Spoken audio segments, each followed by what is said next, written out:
And now we learn from the Bible about the Khoi people. Yeah, so if you want to know more about how your map was turned upside down, there's an MP4 on this CD right here. Stick it in your laptop and it'll show you how the south is at the right of the east and that your map is turned upside down.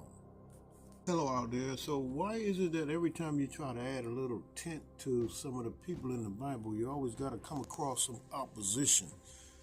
Now, the Bible plainly states that Paul had a shipwreck in the area where two seas met. And when you look in the Mediterranean, there's no place out there where two seas meet. Yet you have two seas meeting out here in South Africa. Khoi people, these are the people who inhabited the island where Paul had a shipwreck and he got bit by a viper. And he shook it off into the fire and they waited for him to pass away, but he did not pass away. And they called him, they thought he was a god. The people of the island thought he was a god. And the craziest thing about this, these people whom Paul referred to as being barbarous, were actually really nice to all of the people who were aboard that ship and got shipwrecked. They ended up helping them and assisting them by keeping them warm because it was cold in that area. And why was it cold in that area? Acts 27:41, it says, but striking a place where two seas met, notice that, two seas met. They ran the ship aground and the prow stuck fast and remained unmovable, but the stern was being broken up by the violence of the waves.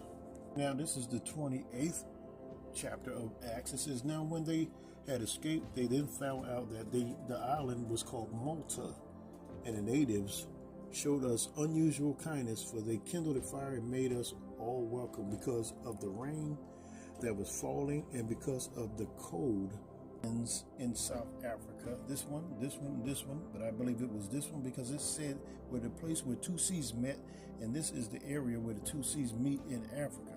Now, they ran the ship ashore on the reef of this island. I'm pretty sure it wasn't that one or this one.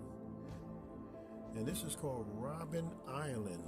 Robben Island. This is where Nelson Mandela was held captive in this island. And I believe this is the island of Malta. But anyway, the Khoi people dwelled on this land. They were the first inhabitants of this land. This is where the two seas met, somewhere up in this area. And these islands are up in this area right here. The one that I'm talking about is called Robben Island. But look, all of this ice right here. This is the reason why they were cold in this area. I want an MP4 version. You may want the book. The book is on Amazon. You can also get a downloadable version. The link is in the bio if you want a